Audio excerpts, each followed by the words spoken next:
तर कसं काय मित्रांनो, जय श्रीराम. नमस्कार मित्रांनो, माझं नाव श्रेयस. तुम्ही पाहतात ST श्रेयस ब्लॉग्स या चॅनलवरती तुमच्या सर्वांचं सहर्ष स्वागत आहे. मित्रांनो, यवतमाळ वर्धा नांदेड रेल्वे आपण या ठिकाणी बघणार आहोत. यवतमाळच्या रेल्वे स्टेशनवरती आपण आता सध्या आलेलो आहोत बघायला, जे की कंस्ट्रक्शनचं या ठिकाणी काम चालूच आहे. आणि माझ्या मागं आहे पूल. चला तर तुम्हाला हा पूल दाखवतो, समजून सांगतो कुठचा आहे, काय कसं आहे. तर व्हिडिओ शेवटपर्यंत नक्की पहा. व्हिडिओ आवडल्यास व्हिडिओला लाईक करा आणि आपल्या चॅनलला सबस्क्राईब करा. तर भावांनो, फायनली इकडे जाते आपला दारवा बायपास आहे आणि हा मोठा असा या ठिकाणी पूल राहणार आहे आणि याच्या खालतून रेल्वे येणार आहे, जे की खूप मोठा असा पूल असणार आहे. या ठिकाणी मोठा असा पूल आहे आणि कंस्ट्रक्शनचं या ठिकाणी काम चालूच आहे. आणि या साईडला इकडं राहणार आहे रेल्वे स्टेशन यवतमाळचं, जे की मागच्या व्हिडिओमध्ये दाखवलं होतं. आपण या पुलाचा शूट वगैरे घेतला नव्हता, कारण की काही अडचण होती. तुम्ही समजून घ्या. काही असा पूल राहणार आहे हा, आणि याच्यावरून डायरेक्ट बायपास राहणार आहे, जे की आर्नी बायपास म्हणतो आपण, असं म्हणलं तरी चालेल. मित्रांनो, तुम्ही बघू शकता किती मोठा असा या ठिकाणी पूल बनवलेला आहे. आणि या साईडला असा काहीसा गेलेला आहे, जे की जुना रोड होता ते फोडून या ठिकाणी मोठा असा पुलाचं या ठिकाणी निर्माण केलेलं आहे. आणि आता आपण जाणार आहोत त्या ठिकाणी. तिकडं यवतमाळचं रेल्वे स्टेशन राहणार आहे. तर चला मग, तुम्ही बघू शकता काही अशा प्रकारे साईडनं बायपास असा रोड बनवलेला आहे तात्पुरता या ठिकाणी. हे कंस्ट्रक्शनचं काम झाल्याच्या नंतर वरून बायपास चालू होणार आहे. आता आपण जाऊया तिकडं रेल्वेचं कंस्ट्रक्शन बघण्यासाठी. तर चला मग, जराही वेळ न घालवता आपण जाऊया. या साईडला तुम्ही बघू शकता काही अशा प्रकारे इथं एरो दाखवलेलं आहे आणि हा बायपास राहणार आहे. इथं बघू शकता JCBचं काम वगैरे चालूच आहे कंस्ट्रक्शनचं या ठिकाणी. काही अशा प्रकारे तुम्ही बघू शकता, मी झूम करून दाखवू शकतो तुम्हाला. काही अशा प्रकारे या ठिकाणी काम चालू आहे.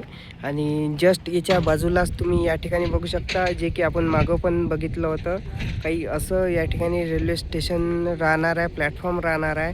आणि त्या मागच्या साईडनं राहणार आहे. इथं अजूनपर्यंत काहीच नाही आहे. आता समोर जाऊन बघणारच आहोत. त्या साईडला स्लीपर वगैरे आलेले आहे, ते पण तुम्हाला दाखवण्याचा प्रयत्न करतो. तर चला मग, आपण आता त्या साईडला जाऊया. तर फायनली मित्रांनो, आपण आलेलो आहोत रेल्वेच्या स्टेशनवरती यवतमाळच्या, जिथे की इथं प्लॅटफॉर्म वगैरे राहणार आहे. तुम्ही बघू शकता या ठिकाणी स्लीपर वगैरे पण या ठिकाणी आणण्यात आलेले आहे.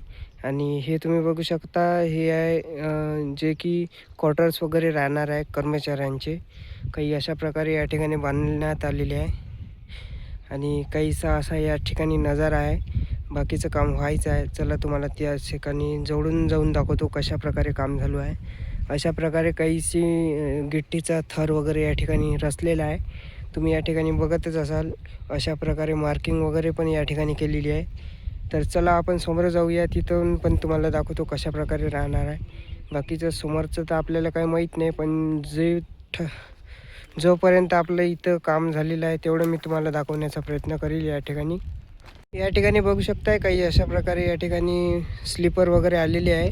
आणि याच्यावर नंबरिंगसुद्धा केलेली आहे. तुम्ही या ठिकाणी बघू शकता काही अशा प्रकारे या ठिकाणी सिंगल कड्याची आणि डबल पटरीची पण या ठिकाणी आलेली आहे, जे की तुम्हाला दिसत असेल. वरचे हे डबल याचे आहे आणि खालचे सिंगल याचे आहे. काही अशा प्रकारे या ठिकाणी स्लीपर वगैरे आलेली आहे.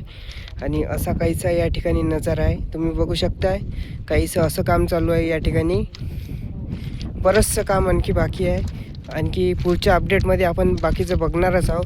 तर तुम्ही बघू शकता काही अशा प्रकारे या ठिकाणी नजारा आहे. भावांनो, या ठिकाणी इकडे जाणार आहे आर्नी आणि इकडे जाणार आहे यवतमाळ. आणि हा नागपूर बायपास राहणार आहे, इथून वरतून जाणार आहे. आणि या पुलाच्या खालून या ठिकाणी रेल्वे जाणार आहे, जे की आपल्या यवतमाळ रेल्वे स्टेशन राहणार आहे. या ठिकाणी तुम्हाला इकडला नजारा मी दाखवलाच आहे. आणि मागच्यापर्यंत जेव्हा आलतो तेव्हा या ठिकाणी पहाड वगैरे होता. आता पूर्ण लेवल केलेला आहे. या ठिकाणी तुम्ही बघू शकताय काही अशा प्रकारे या ठिकाणी लेवल केलेलं आहे. आणि आता समोर पण काम चालूच आहे. इथं तुम्ही बघू शकता, इथं पण मशीना वगैरे आहे, ट्रॅक्टर आहे. या ठिकाणी बरंच काम झालेलं आहे. त्या ठिकाणी इकडं क्वार्टर्स वगैरे आहे, ते पण तुम्हाला दाखवले. आणि आता इकडं समोर काम चालू आहे, ते पण तुम्हाला दाखवतो आजच्या व्हिडिओमध्ये. व्हिडिओ शेवटपर्यंत नक्की पहा. व्हिडिओ आवडल्यास व्हिडिओला लाईक करा आणि आपल्या चॅनलला सबस्क्राईब करा. तर भाई, या ठिकाणी पुलाचं काम वगैरे चालू आहे. तुम्ही बघू शकता या ठिकाणचा पूल चालू वगैरे झालेला आहे. आणि आता आपण सध्या उभा आहे, हे व्हेनेशियन हॉटेल आहे. आणि आपण या ठिकाणी हे तुम्ही बघू शकता, हे 361 नंबरचा नॅशनल हायवे आहे, जे की नागपूर तुळजापूर जातो. आणि याच्याच खालतं या ठिकाणी रेल्वेचं काम वगैरे चालू आहे. तुम्ही बघू शकता ट्रक वगैरे या ठिकाणी काम चालूच आहे. काही अशा प्रकारे या पुलाच्या खालून ट्रेन जाणार आहे. तुम्हाला मी दाखवण्याचा या ठिकाणी प्रयत्न करतो. खूप मोठा असा या ठिकाणी पूल टाकलेला आहे आणि इथं काम चालूच आहे. तुम्ही बघू शकता काही अशा प्रकारे या ठिकाणी काम चालू आहे. मोठं असं काम चालू आहे आणि त्या साईडला JCB वगैरे पण काम करत आहे. तुम्हाला तर दिसतच असेल या ठिकाणी. आता तुम्हाला इकडं पण दिसत असेल, हे रेल्वेचे काही पार्ट्स आहे जे की पुलाच्या साहित्य वगैरे आहे. आणि या ठिकाणी मोठी असे कन्स्ट्रक्शनचं कामं वगैरे चालू आहे. आणि हा आहे यवतमाळ नागपूर आर्णी, जे की तुम्हाला सांगितलंच मी, इकडे नागपूर जाते, इकडे आर्णी जाते आणि इथूनच डायरेक्ट आपल्या यवतमाळात पण जाते. फायनली मित्रांनो, तुम्हाला आजचा हा व्हिडिओ कसा वाटला कमेंट करून नक्कीच सांगा. व्हिडिओ आवडल्यास व्हिडिओला लाईक करा आणि आपल्या चॅनलला सबस्क्राईब करा. भेटूया अशा नवीन एका पार्टमध्ये. तोपर्यंत जय श्रीराम.